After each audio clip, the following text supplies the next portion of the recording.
If you stand on the summit of the garbage heap of one's mind, your feet will never touch the ground. If your feet never touch the ground, you will never know what this is. People have fallen in love with words and lost the world. It's time to regain it.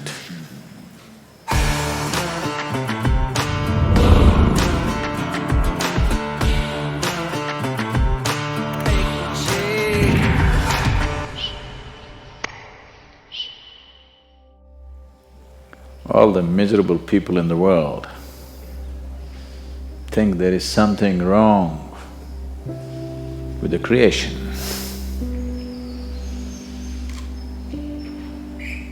All the miserable people in the world think Creator has made a mistake.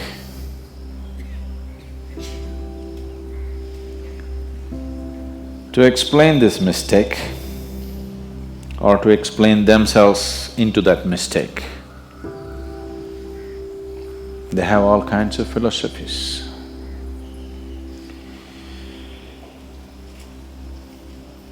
All the philosophies on the planet,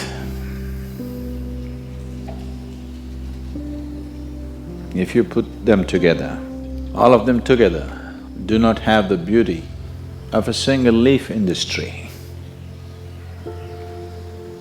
But still it occupies people for a lifetime because it gives them the kind of explanations that they like to hear. Philosophers are usually out-of-work men, not many women philosophers, huh? Out-of-work men who at least have an explanation as to why they're out of work.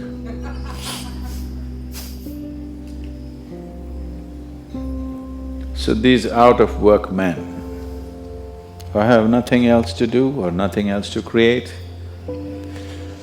keep churning up philosophies. Anybody coming up with any kind of philosophy is sacrilege against creation. Nobody has any business even to generate a single thought when so much has been done. If you come here 1,000 lifetimes and 24 hours, if you pay attention, still you will not know a minuscule part of creation. When this kind of creation is here, anybody thinking of their own nonsense is absolute sacrilege. But socially, unfortunately, the world has reached a point where if you say something that nobody understands, most people believe you're being very intelligent.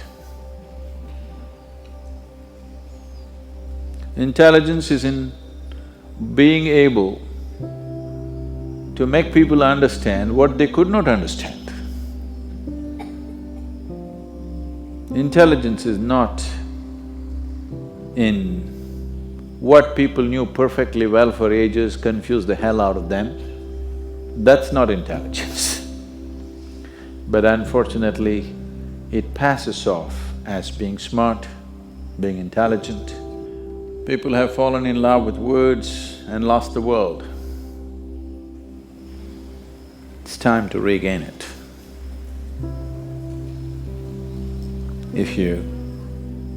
If you stand on the summit of the garbage heap of one's mind, your feet will never touch the ground. If your feet never touch the ground, you will never know what this is. It is for this reason, in this culture, wherever you see people go all out down, they want their whole body to touch the ground, not just the feet. Most part of their life or most part of the day. The very culture was designed in such a way that you walk barefoot unless you're going on rough terrain because we want you to be in touch with the earth. If you don't get anything else, if you as much as sit like this for 10 days, you will know a lot more than reading 1,000 books.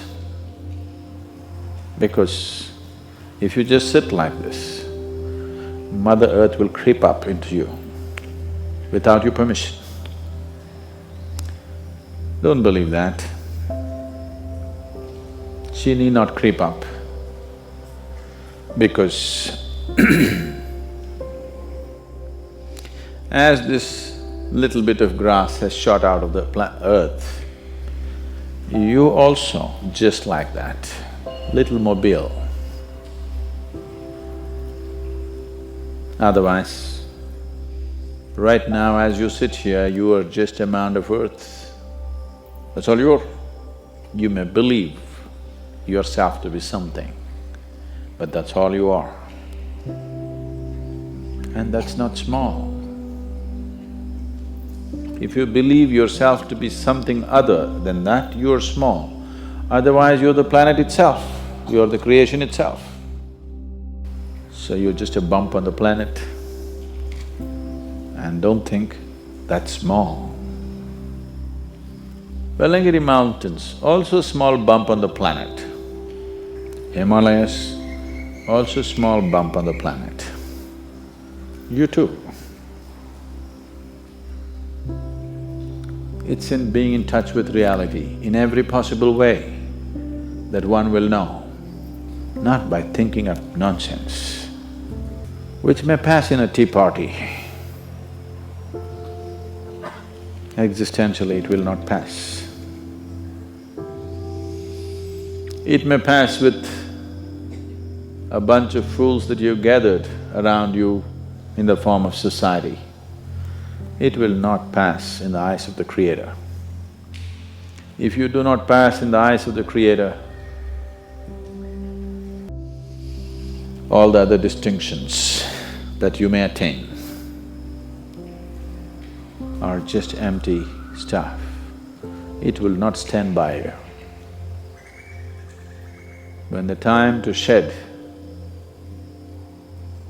this coil, when the time to put earth back into earth comes, it will not stand by you, for sure.